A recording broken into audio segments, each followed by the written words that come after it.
Hey there, and welcome back to the Visible Entrepreneur. Today, I want to talk about something that can kind of get hidden away. We tend to forget to go over it again, especially as we're trying to grow. But I think that it's really important to focus on, and that is making sure that your organic leads strategy is up, working, and converting. So this episode is called Mastering Your Organic Lead Strategy, and I'm excited to go over this with you. I do this quite often with my students because I find that it's something that can slip through the cracks. It has for me too, so I make myself do it every quarter.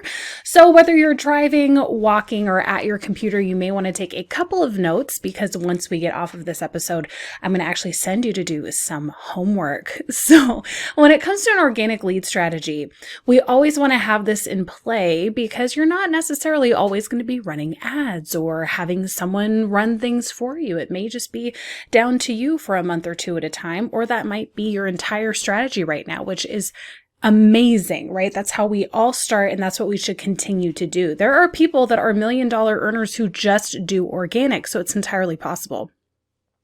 What we need to make sure that we do at least once a quarter is make sure that we're looking at our funnel and plugging any leaks. What I mean by that is you can maybe have your opt-in done and know that you offer one-on-one coaching and think that that's enough. And so then you go and start pitching yourself for press and for all these opportunities, and you start driving a lot of traffic to your site, but you notice that your sales don't increase. This is a worst nightmare scenario, right? Because you're putting all this time and energy into your PR strategy, and yet it's not really having any effect on your bottom line. So it's really time for us to look at our existing funnels. I know that that can be seen as a negative word, but let's face it, that's what it is, and make sure that they're working. So the first thing I want you to do is get really crystal clear on what is your main offer that you're wanting people to convert to. One-on-one coaching, group program, membership, course, done-for-you service, whatever it may be. What is that one thing that you're really wanting people to buy? And now let's reverse the engine.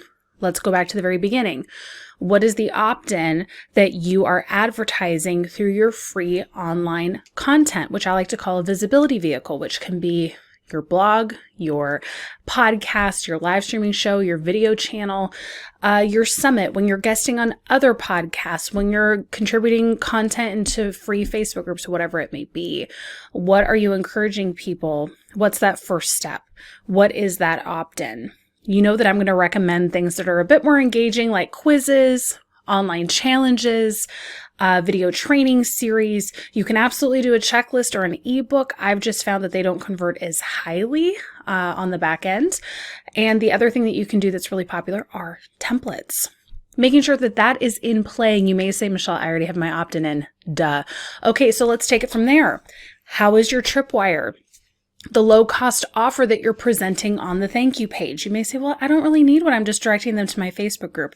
Totally fine. But if you want someone to increase their chances of converting to your bigger offer, it's a great thing to have them immediately pulling out their credit card or their PayPal right after they opt in to start warming them up. This is also a chance for them to be able to work with you in a small way to see how they resonate with you to then invest more down the line. So if you have not put this into your funnel yet, it's really important to do so. Last but not least, the email sequence leading to the big offer. A lot of people miss this part. They've been working it and getting leads, but there's no way to convert them. So be sure that you're putting at least 5 to 7 emails between the opt-in and the big offer that you're trying to sell. Be sure that you're sharing who you are, why you're different, giving, free advice, helping nurture that lead. It is so, so, so important. And over again, I have to work with people saying, where's this? Where's this? Where's this? This is the first thing I always look at when it comes to getting leads organically. What does the funnel look like? How's it doing? How's it converting? Because once you have it in place, it's really, really easy to keep an eye on the stats. If you know that you're getting, I'm getting 100, let's say 100 people to my opt-in page. And let's say, 75 of them actually opt in and I get their email address. Great. Well, that means that your opt-in page is converting really high, and that's wonderful. That doesn't need to be adjusted. If 100 people are coming to the page and only 10 or less or 20 are opting in, then you know that there's something wrong with usually the visual design of the page where they're not becoming a subscriber. So you can fix that leak, right? Once they've opted in, if you see, okay, I'm getting anywhere between a 30 to 50% conversion with the tripwire, then you know that that is doing a fantastic job. Nothing needs to be changed. If it's really low, if it's between 2 and 5%, then looks like some visuals and maybe the way that you're presenting that offer needs to change a little bit to increase that, right? In the email sequence, you can look at it and go, how many people are opening it? And if not many are opening it, need to change the subject line. If once they open it, not many people are clicking it, you need to change the body, right? These are all technical things that we can look at. And then if, you're getting a nice conversion rate between, probably between 2 to 5% of the big offer, then okay, this is going really well. The email sequence is working. If you're not getting any sales from it, the email sequence needs to be tweaked. You see what I'm saying? There's a way to look at this analytically on every step and not make it personal. It's just data, right? To adjust and tweak as we need to. Once that is all in place, now you can go out there confidently with your organic marketing strategies, guesting on podcasts, hosting your podcast, whatever, and you're speaking really confidently. You know the value that it brings, and you know that the people that click over and actually opt in, everything is set up on the back end for them to convert like that. That is the goal, right? Totally exciting. Okay. I hope that is helpful to give you a little bit of that strategy. If this is something you want to go a little bit more in depth in, if you want to analyze your unique personality type to see which visibility vehicle may be right for you and what your teaching strengths are, I want to invite you to take the visibility quiz. Really easy, visibilityvixen.com/take the quiz. I will break you down into one of 4 archetypes, and I will walk you through a free 20-minute training to show you what your strengths and weaknesses are, what you should and should not be focusing on. It's a great quiz. It's something so many entrepreneurs have taken, and I get told over and over again, how do you know me? Like, you've never met me. And it's because I have studied this a long time, and it's something I feel really confident in, and this is my strength. So I'm excited to share that with you, and hopefully you will hop on over and take that quiz. And you'll be able to see the type of funnel I'm talking about in action. Exciting, right? All right, so we've looked at our funnel, we've plugged the leaks. Now we're looking at how to get out there, right? We're talking about mastering your organic marketing strategy. So how are you marketing? You need to make sure that you're not just relying on one medium for your marketing. A lot of people just start on social media. They start on Facebook or TikTok or Instagram, and they get frustrated because they're not getting the numbers that they want. I think it's a really good idea, especially in the first couple of years of your business, to really diversify. And I know that this is kind of opposite to what a lot of people say, just go all in on one platform. You definitely can, but I've found more success varying it up between 2 or 3. So what I mean by that is like focusing on maybe Instagram Reels, a specific Facebook group where you're giving value, and then maybe a TikTok, because you can always repurpose that to an Instagram Reel, right? Studying these different platforms and figuring out which ones align most with your personality. I've had students that work religiously on Facebook for years, and then one of them went over to LinkedIn, and holy moly, that is her platform. She would have never found that though if she didn't diversify it. Ooh, I just hit my microphone and test a couple different things out, right? So that's always a good idea. I'm always going to encourage people to try out Pinterest when I could not get the needle to move on my monthly opt-ins and was feeling really frustrated. I really committed to Pinterest, and that made the biggest difference for me. I rest easy now knowing that I'm bringing in hundreds of opt-ins a month on Pinterest, and then I can go to other things as well. For me, guesting on summits is a really great way to bring in those monthly opt-ins and conversions too. So I think that it isn't necessarily the best advice to go all in on one platform. I think it's really good to diversify. Don't go crazy. You don't have to do all of them, right? but just figuring it out. And where can you have a little bit of a competitive edge, right? I was watching someone the other day and they said, everyone's ignoring Twitter. I'm doing fantastic on Twitter, and it's, bringing a lot of people in as clients. So that's a platform that not a lot of people think about.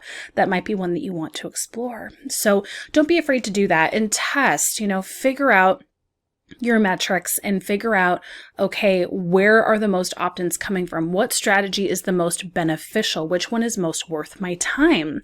Like for me, guesting on summits is really beneficial because I really enjoy teaching. That's one of my strengths. Once people see me on camera usually or connect with me, they're like, okay, this is my person. They can tell really quickly one way or the other.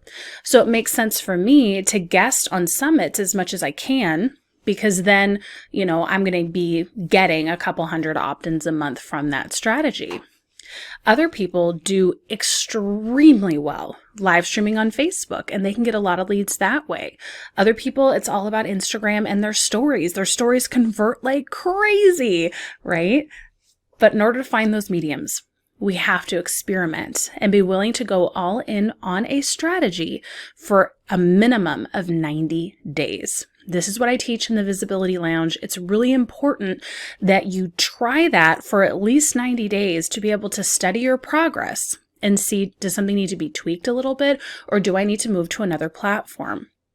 I think this is a really important strategy to employ in your organic marketing, because you should not be moving on to PR until you have this locked in. Trust me, PR takes up time. It takes up your attention. You want things working for you, and you want to have a system in place before you move on to that. And that can be really frustrating. People come to me and say, but I want to move on now, and I want, blah, blah, blah, blah, blah. I'm like, okay, wait.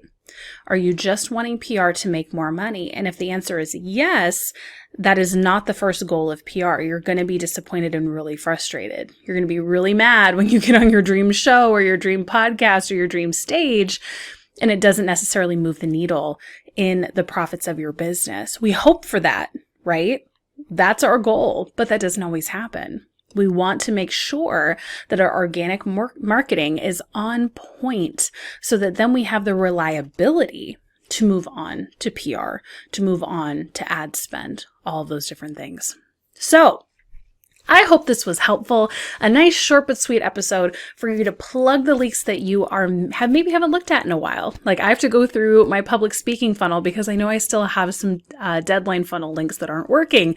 Oops, right?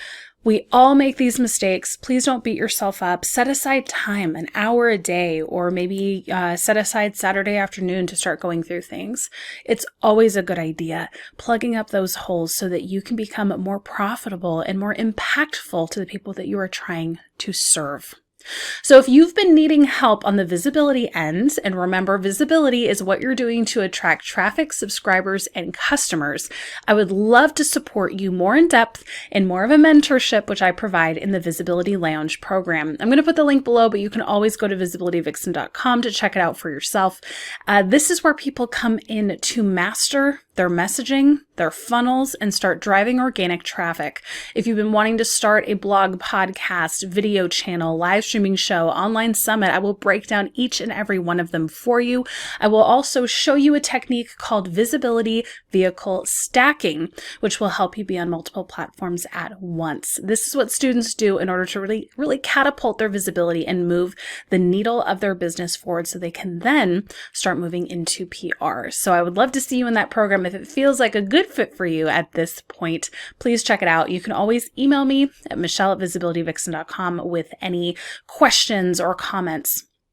If you have not left a review for The Visible Entrepreneur yet, I would like to humbly ask that you please do so. If I've given you a morsel of knowledge that has been beneficial, it would mean the world to me to be able to go through and read your review.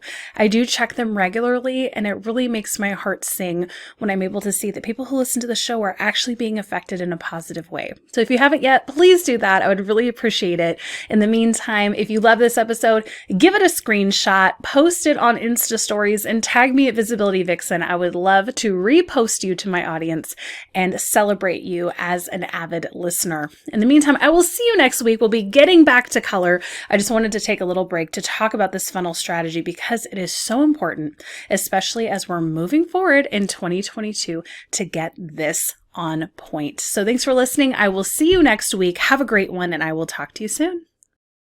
I hope you loved this episode as much as I did. Now, we're all about building a tribe here at The Visible Entrepreneur, so be sure to subscribe, leave a 5-star review, and then head on over to the Facebook group. It's a great place where you can practice your video, live stream, and really enjoy the community that we have built. In the meantime, I'll see you in the next episode. Now get out there and get more visible. That's a wrap.